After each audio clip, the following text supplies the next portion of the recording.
Reading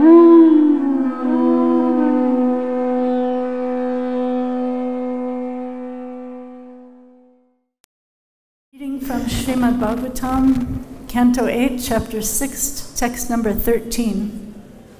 The demigods and demons declare a truce. Tam tvam vayam nata samujihanam. Tam vayam nata samujihanam. Tam tvam vayam nata samujihanam.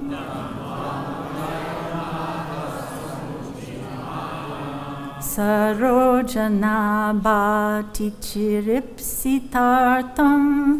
Sarojana bhati chiripsitartam.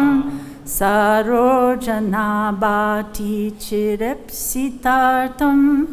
Sarojana bhati chiripsitartam. Dristvagata nivritam adya sarve. Nivritam adya sarve. Dristvagata nivritam adya sarve. Gata nivritam adya sarve.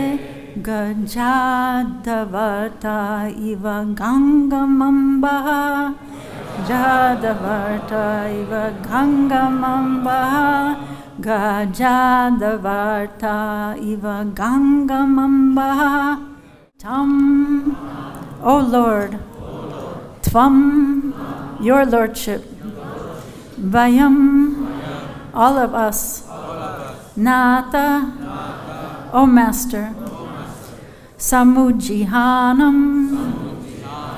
now appearing before us with all glories, Sirojanabha, O Lord, whose navel resembles a lotus flower, or from whose navel grows a lotus flower. Atichira, for an extremely long time. Ipsita, desiring. Artam, for the ultimate goal of life. Dristva, seeing. Gataha, in our vision. Nivritam, transcendental happiness. Adya, today. Sarve, all of us. Gaja, elephants. Dava arta, being afflicted in a forest fire. Eva, like. Gangam amba, with water from the Ganges. Translation: elephants afflicted by a forest fire become very happy when they get water from the Ganges. Similarly, O my Lord, from whose navel grows a lotus flower, since you have now appeared before us, we have become transcendently happy. By seeing your Lordship, whom we have desired to see for a very long time, we have achieved our ultimate goal in life. Please repeat. Elephants afflicted by a forest fire become very happy when they get water from the Ganges. Similarly, O my Lord, from whose navel grows a lotus flower, since you have now appeared before us, we have become transcendently happy. By seeing your Lordship, whom we have desired to see for a very long time, we have achieved our ultimate goal in life. Purport by His Divine Grace Srila Prabhupada. The devotees of the Lord are always very eager to see the Supreme Lord face to face, but they do not demand that the Lord come before them. For a pure devotee, considers such a demand to be contrary to devotional service. Sri Chaitanya Mahaprabhu teaches this lesson in his Sikshastakam. Adarshanam marmahatam karotuva. The devotee is always eager to see the Lord face to face, but if he is broken-hearted because he cannot see the Lord, even life after life, he will never command the Lord to appear. This is a sign of pure devotion. Therefore, in this verse, we find the word ati chira ipsita artam, meaning that the devotee aspires for a long, long time to see the Lord. If the Lord, by his own pleasure, appears before the devotee feels extremely happy, as Dhruva Maharaj felt when he personally saw the Supreme Personality of Godhead. When Dhruva Maharaj saw the Lord, he had no desire to ask the Lord for any benediction. Indeed, simply by seeing the Lord, Dhruva Maharaj felt so satisfied that he did not want to ask the Lord for any benediction. Svamin kritartosmi varam nayache. A pure devotee, whether able or unable to see the Lord, always engages in the Lord's devotional service, always hoping that at some time the Lord may be pleased to appear before him so that he can see the Lord face to face. Om Agyanatimirandasya Gyananjana Salakaya Chaksun Militam Yena Tasmai Shri Gurave Namaha Shri Chaitanya Manobhistam Stapitam Yena Bhutale Swayam Rupa Kadamahyam Dadati Sapadantikam Namaham Vishnu Padaya Krishna Prestaya Bhutale Shrimate Bhakti Vedanta Swaminiti Namane Namaste Saraswati Deve Gauravani Prachadane Nirvishesha Sanyavari Paschatya Deshatanane Mukham Karoti Vachalam Pangordam Gayate Girim Yat Kripastamaham Bande Shri Gurun Dinatarinam Vanchakapatarubhyascha Kripasindhu Bhayevacha Patitanam Pavanebhyo Vaishnavibhyo Namo Namaha Jai Shri Krishna Chaitanya Prabhu Nityananda Shri Advaita Gadadhara Shivasadi Gaura Bhaktivinoda Hare Krishna Krishna Krishna Hare Hare Hare Rama Rama Rama Hare Hare. So Lord Brahma is speaking here, and we're continuing these beautiful verses.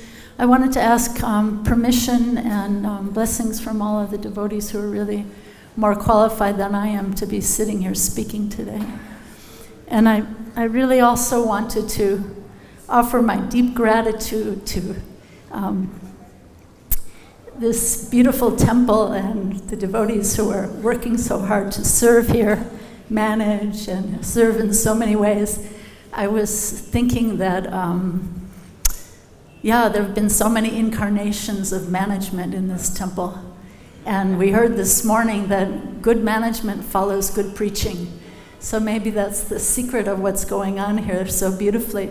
I was thinking how Prabhupada would be so pleased that there are thousands of people coming at night, every night, offering these deepas. And then they leave them all over the place. And then when you wake up in the morning to come to the temple, they're all gone. And everything is spotless, like it never happened. And you're thinking, was it a dream that this happened last night? So magical. I want to thank all of you so much, the managers, the pujaris, the cooks, the book distributors, the amazing people who are keeping this temple so clean.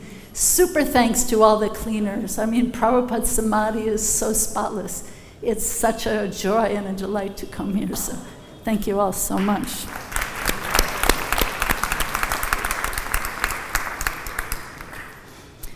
So in this verse, this is really the cherry on the cake, you could say. This is the ultimate goal of human achievement that we're hearing about here. to see the Lord face to face. So we're instructed that when we approach a spiritual master, tadviti pranipatena pariprashnena sevaya, we should approach in a mood of humility and sincere inquiry. And in the same way, when we approach the holy name, we have to approach the holy name really like a beggar. That I have no qualification. What is my qualification? Please accept me, please accept me. In the same way, when we approach the holy Dham, when we come to Vrindavan, we're instructed to come to Vrindavan in the mood of a Krura, who is just offering obeisances in the dust of Vrindavan again and again, seeing the footprints of Krishna and Balaram. So this is the mood that attracts the attention of the Lord. We're told that that darshan means really to be seen. We want to do something so that the Lord will notice us and see us. We come to see the Lord, but we also, more than anything, we want to be seen by the Lord. We want to be accepted by the Lord, to come closer to the lotus feet of the Lord. In our literature, the Goswamis describe that the clouds that float over Vrindavan are actually foreigners. They're not residents of Vrindavan. So they're like us. We're outsiders, actually. We're not actually residents of Vrindavan yet, although we desire to be. So we're like these clouds. We're like these foreigners. And the clouds come in and they do a little service. They drift over Krishna and Balaram while they're playing, and they give them a little nice shade. So while they're playing, they're not under the hot sun. So we can follow the example of the clouds and think in a humble mood that I'm just a foreigner, really. I was thinking it's almost like we're refugees. We're refugees from these war-torn countries in the material world, and we're seeking permanent asylum in Sri Vrindavan Dham. You know, we're seeking that. We're beggars, really, and we're seeking that asylum at the lotus feet of Radha Shyam, Krishna Balaram, and Gaur Nitai. So the highest goal of achievement, to see the Lord face to face, this is what has been achieved by Dhruva Maharaj, Narada, Prahlad Maharaj. But it takes, the verse itself in the purport, it says it takes the word in the translation and in the purport, Prabhupada explains that it takes a long, long time. It takes a lot of patience. And what does it mean to be patient? We have to wait, but what do we do while we wait? We can be so patient, so complacent, that we don't even really care if we ever see Krishna face to face. Or on the other hand, we can be demanding in arrogance, like the atheists, show me. I want to see if there's God, show me God. So we have to approach in the mood of a humble theist, that just begging, that let me be seen, let my little service be seen, and one day, if you so desire, then maybe, my Lord, you will show your face to me. In the last few days, we've been hearing about Gorakishore Das Babaji Maharaj, how he was so humbly crying in separation, just crying out and wandering through the 12 forests of Vrindavan, crying out to Krishna, begging for Krishna's mercy. We've also heard the wonderful story of Srila Prabhupada, so secretly in the dead of night, sweeping the courtyard of the Radha Damodar temple, and how he was crying, "Hey Gurudev, hey Rup, hey Sanatan, please give me your mercy. How can I execute my mission if you don't give me your mercy?" So this is the mood of devotion that will actually attract the attention of the Lord, never demanding, never commanding, in an arrogant mood. Srila Prabhupada was once asked, how do we become Krishna conscious? And he said so beautifully, he said, by your anxiety. Just imagine, by your anxiety, your longing.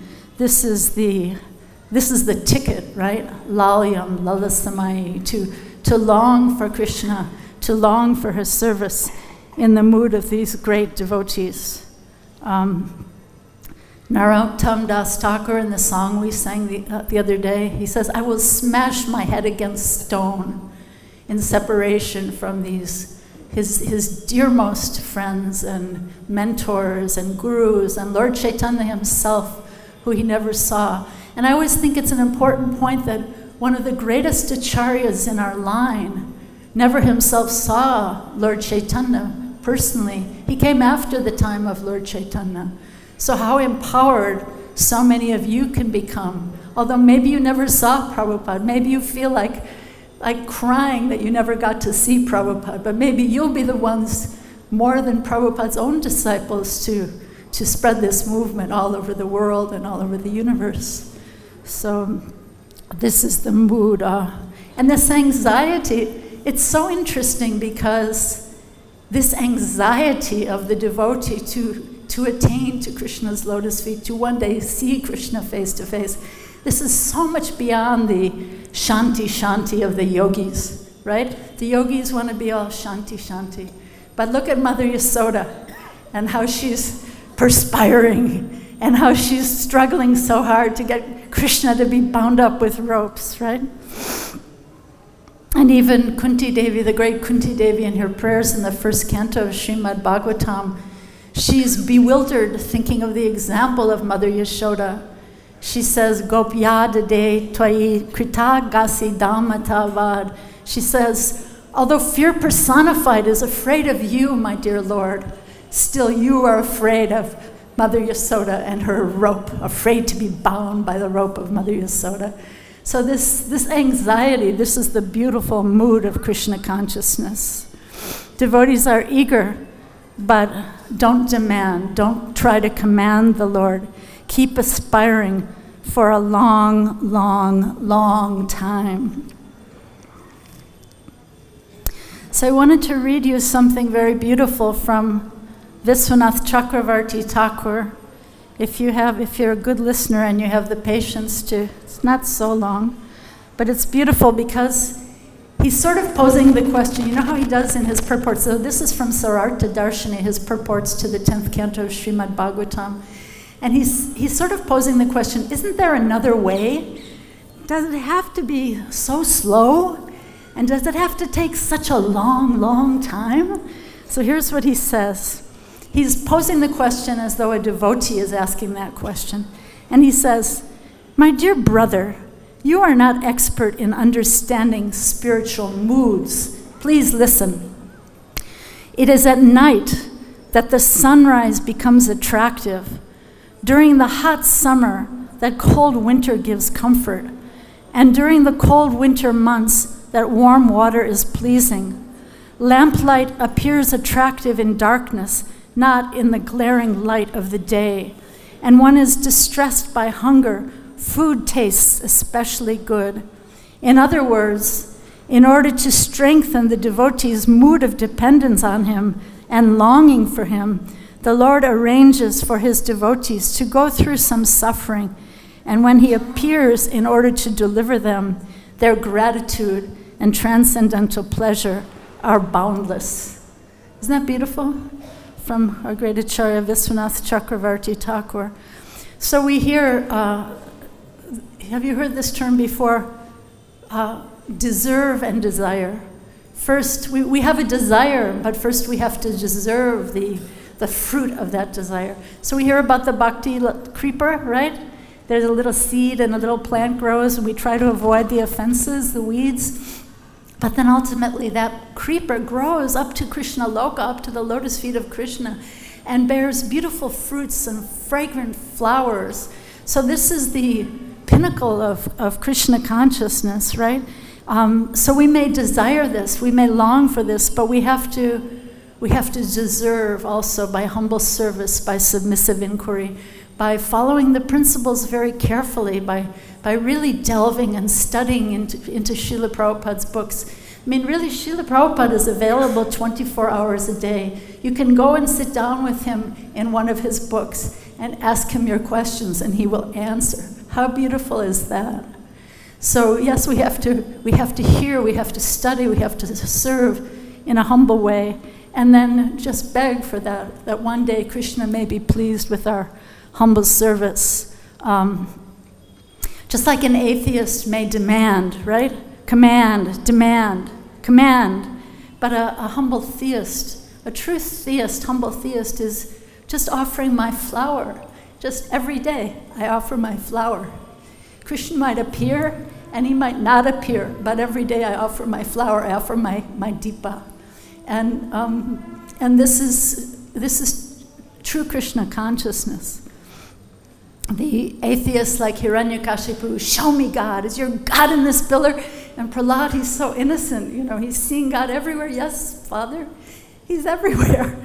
I'm seeing him everywhere. But the atheist can't see him. The atheist is saying, God is dead. He's not here. Why don't you show me? Why don't you show me God? But God will show the atheist. He will have darshan of God. Even though he hasn't once bowed down in his life, he will be forced to bow down at the time of death.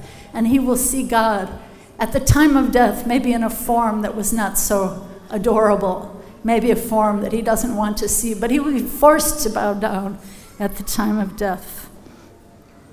So yeah, I keep thinking of this line in the purport that the last line, always hoping that at some time the Lord may be pleased to appear before him so that he can see the Lord face to face, and that it takes a long, long time. So, yes, this is love, this mood of humility. And, you know, we used to say the Western world thinks like this and India thinks like that, but now India is following the West, so everyone's thinking in the same way. I want it fast, and I want it now, or I don't really want it at all. And I was coming to India, and someone said to me, oh, you're going to the land of the techies.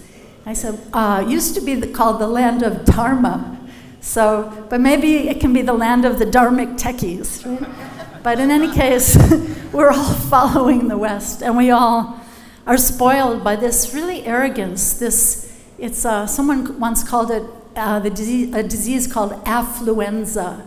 That we all have this disease of affluenza. We're so complacent. We want things cheaply, we want things easily, and we want it now. We want it fast. So, yeah. So this longing and separation, right?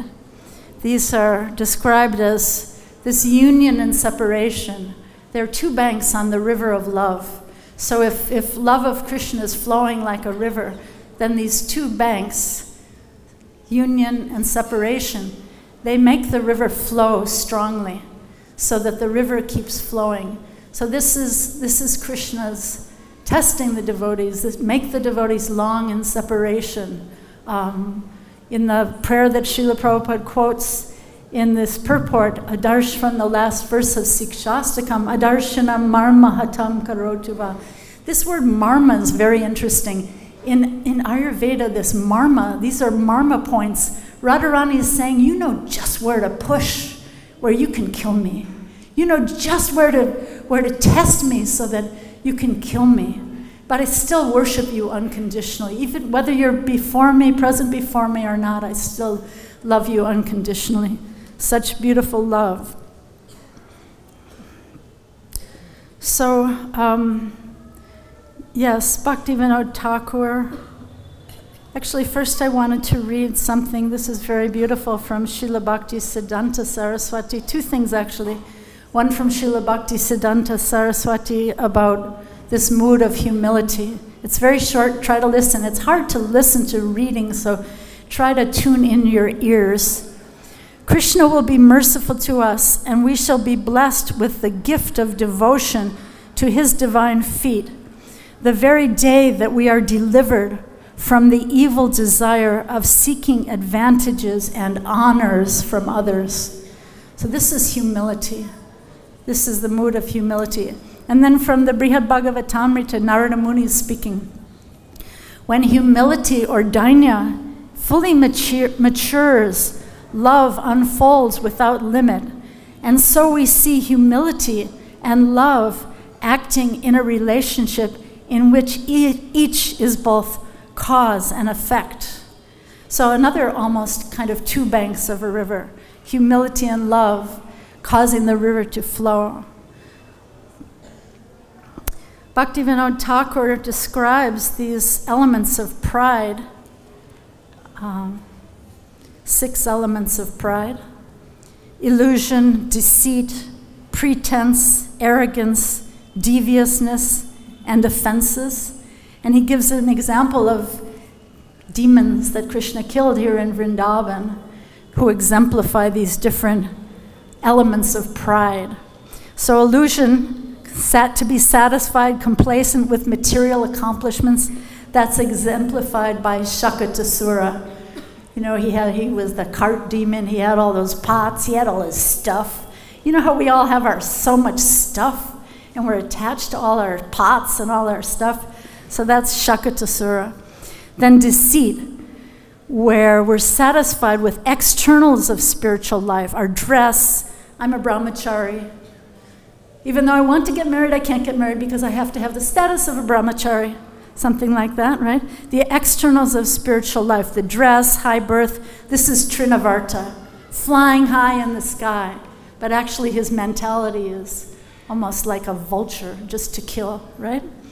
Then pretense, to cultivate a desire for something else in practical devotional service. So this is exemplified by the Yamal Arjun trees, right? They had so much access. They could have had, in the heavenly planets, they could have had devotional service, but they wanted to be drunk and dancing with women naked. So they were misusing their high birth, right?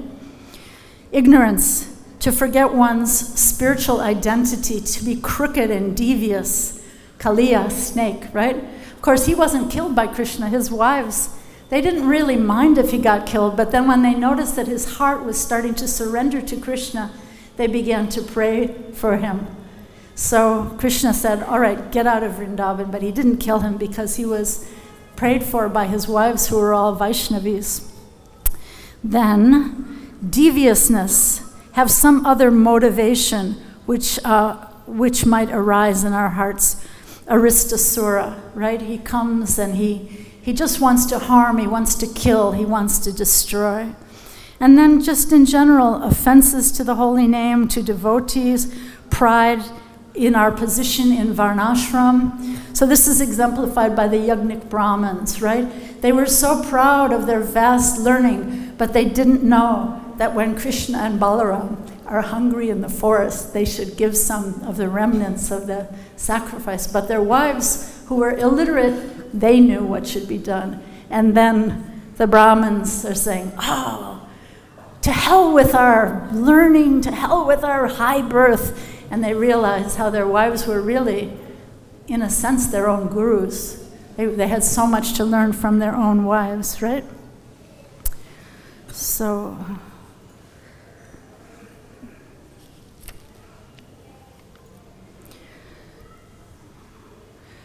we're told not to demand, not to command God in an arrogant mood, in a complacent mood. And we've talked about so many things. Just to review a little bit, we talked about being a beggar, coming to the holy name as a beggar, talked about humility, talked about lalyam, or longing for Krishna. We talked about this mood of separation that the great devotees feel in their longing, separation. We talked about deserve and then desire, how about we have to follow the principles very, very closely and study Srila Prabhupada's books. Actually, someone said, it's very beautiful that if you're looking through a telescope trying to see the sky or see the moon or the stars, and if your telescope is dirty, what are you going to be able to see? You know? So we have to really think about that. If my heart is dirty and I'm thinking, oh, I want to see Krishna, how will I ever be able to see Krishna without cleansing my heart, without cleansing the mirror of the heart? It said also that if we're disturbed by every little rub, then how will our hearts, how will the mirror of our hearts be polished, right? So we talked about so many things. And first of all, there's this point about not commanding God, not demanding from God. But it's kind of interesting because when you come to Vrindavan, you see the residents of Vrindavan, they're all demanding from God, they're commanding God. So because they've given up all selfish motivations, they can come to the point of considering Krishna to be their very own friend or their very own child or their very own lover. And Krishna, in fact, becomes a prisoner of the love of such devotees. He's a prisoner of their love. He can't leave. He can't ever leave their love. Even if he leaves Vrindavan, he's still crying for Vrindavan and the residents of Vrindavan while he sits in his palace in Mathura or Dwarka. So it's interesting, and this idea of we can't command, we can't demand, but look at the cowherd boys. Mother Yasoda is calling Krishna to come in to have lunch, and the cowherd boys are telling Krishna, if you leave our game now, we're not going to let you play again. Or they say to him, what kind of a big man are you? And they just jump on his back. So these are the cowherd boys, demanding and commanding. And then we have Mother Yasoda. She says, open your mouth. I want to see if you've eaten any dirt. And stand here and stop stealing. You're lying and stealing. And she's ordering him and commanding him. And then Nanda Maharaj, he says to Krishna, please bring my slippers. And little Krishna comes holding Nanda Maharaj's slippers on his head. And then what to speak of the gopis, how they demand, they command, but they accuse also. What kind of a lover are you? You break our pots. You break our hearts. You steal our clothes. And then in the Gopi-Gita they say, you're killing your maidservants who've given themselves to you freely without any price. Isn't this murder? They're accusing him of murdering them. So how accusatory they are. So again, this is the highest pinnacle of love, that we can come to Vrindavan to worship, to see this highest pinnacle of human achievement that's really not described in any other scriptures of the world, this kind of love where the devotee can be almost in the superior mood of love as a friend or as a parent or as a lover. So these are a few thoughts on this verse. Thank you very much. Are there any questions or comments or reflections? Yes, Prabhu? Yes, Prabhu? Hare Krishna. Thank you very much. So I understand the opinion you have about the cleanliness. About what? Cleanliness. Cleanliness. Incredible. Very incredible. I am very impressed, And the daily worship is incredible too. I'm very impressed. At least when I go to the West, these remembrance, I can apply some of these examples that great devotees are giving in this administration. So the question is, the purpose say that the devotees are eager to see Krishna face to face. So sometimes we preach and then the people ask, are you see Krishna? So especially Christian, they say, nobody sees the Lord. So how we can just, philosophically try to explain to them that you can see the Lord. So it's very difficult. Yeah, it's interesting because when I was a child and I was going to a religious school, they told me, and I still remember, they told me in that religious school, there is a God, but you will never see him. You will never know him. You will never experience him. And I was so disappointed, But here we're told, and Prabhupada would be asked this question sometimes. Sometimes he would be asked, are you seeing God? And Srila Prabhupada would so beautifully answer every question according to the mentality with which it was asked. He was really answering the person's mentality. Once someone asked him in a very arrogant way, are you seeing God? And Prabhupada said, no, because you are standing in the way.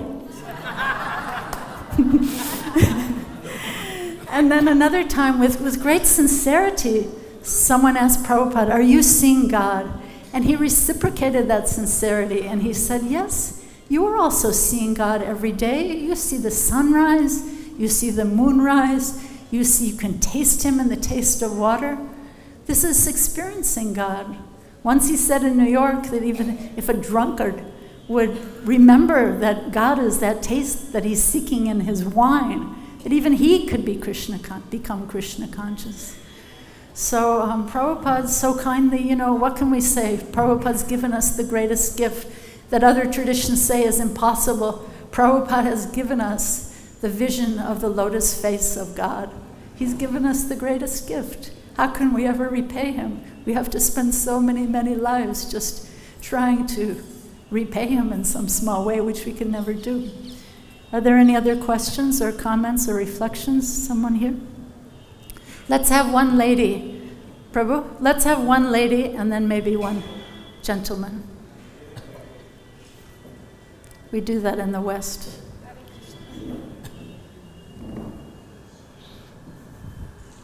Hare Krishna, Mother. Thank you so much for this wonderful nectar. Really appreciate it. My question have two folds. You mentioned we have to deserve and then desire. How do we know that we deserve it? And the second part of it is, if we feel that we deserve it, isn't that like a sign of pride? Yes, because a real devotee never feels like he deserves it. When Lord Chaitanya is begging Haridas Thakur, don't leave me.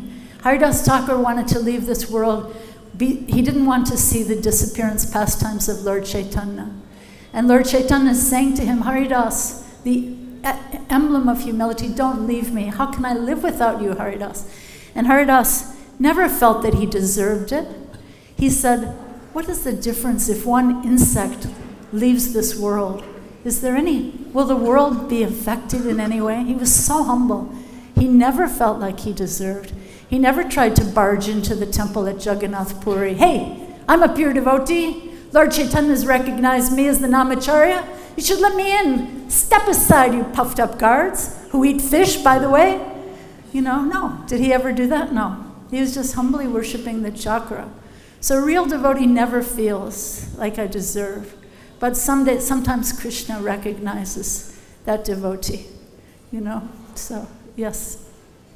Thank you. I hope that helps. Yes. My old friend. In your school, they told you couldn't experience God. But you came with Durlap, Kanapriya, Mahapurush, and Sukadev to my school in 1969. And told us that you could experience God. So now I try to give that opportunity to other people. Jai, thank you. Always so good to see you. We came to his school, his high school in Laguna Beach, and did a program at the high school. And Badri Narayan, he wasn't Maharaj then.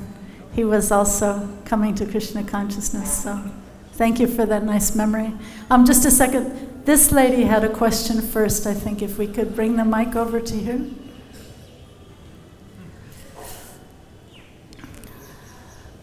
Sorry, the mic carriers are getting good exercise this morning. Thank you. Hare Krishna. Thank you so much, Bhakti, for such a wonderful presentation. We're all here trying to come and take in this wonderful mode of Krishna consciousness from all over the world. And we're struggling. It's not always so easy. And the mind can get so easily distracted and disturbed. And still we need to keep the focus, we need to keep the eye on the goal.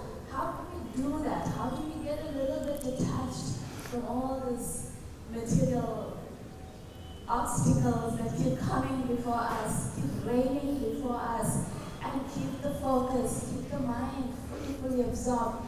That I need to do this, that I need to do this. We're so grateful to the Prabhupada's Thank you. books. Thank you. That's a beautiful question. So place your own prayers from your heart.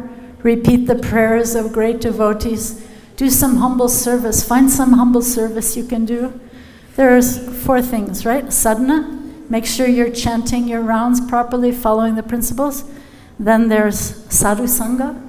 Associate with devotees always, not only during Kartik and Vrindavan. Make sure you have some nourishing association when you go back home, wherever that is. Then what's third? Seva. Always find some seva. You can be helping to make those wicks at night with Pallavi. Where's Pallavi?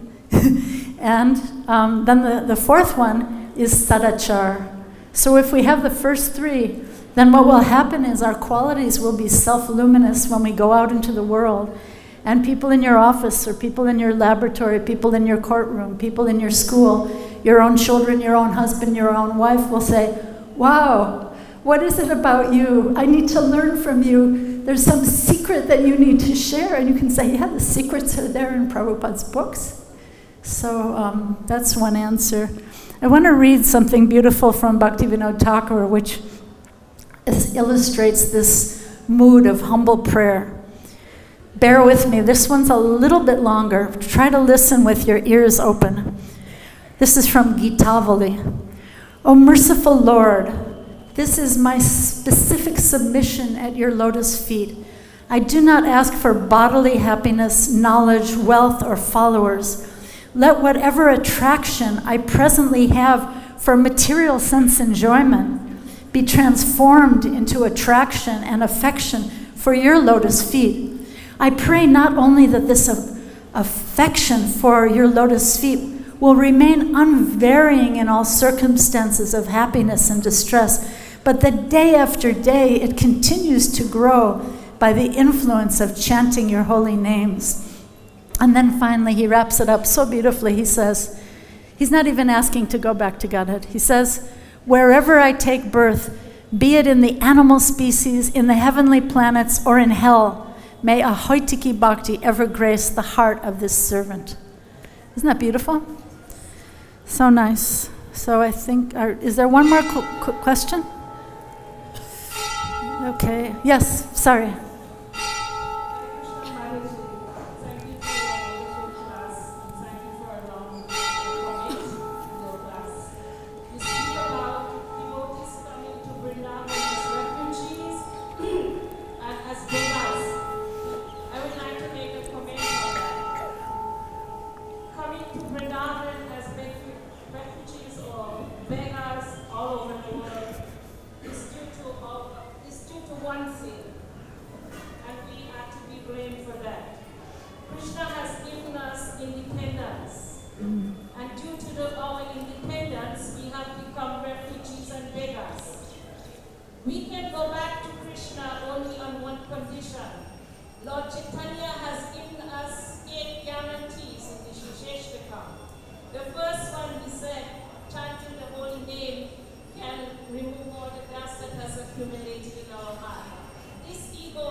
Thank you. Thank you. Thank you very much. Listen to what Rupa Goswami says. He's praying to Srimati Radharani. He says, I, a distressed soul belonging to you, beg you as a beggar. Rupa Goswami as a beggar. He says, I beg you with sweet words while rolling on the banks of the Yamuna. Although I am unfit, an offender with a crooked mind, please bestow on me a fragment of the gift of service to you. This unhappy soul is not to be neglected, fit to be neglected by you, for you have a butter-soft heart that melts constantly by the warmth of your compassion. Jai. So I beg to say that we always remain beggars at the feet of the holy name, at the feet of Krishna and Lord Chaitanya. Thank you all so much. Hare Krishna.